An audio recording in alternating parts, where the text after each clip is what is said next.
বলে দেই আমি আপনাদের, এই হামজা, সোম কিংবা জায়ান, ফাহমিদুল তারা বারবার আসবে না, আসতেছে বাংলাদেশের নাগরিক হিসাবে। কিন্তু সে নাগরিকের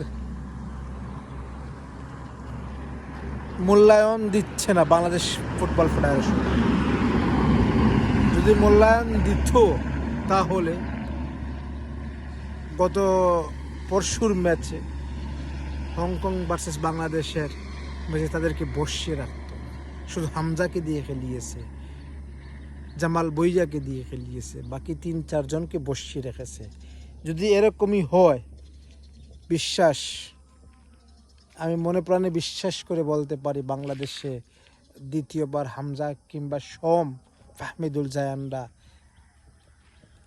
আসবে না।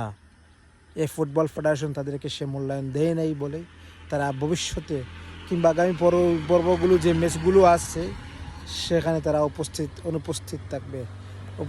শুধু তাবিত আউয়াল আর কাবরেরারা।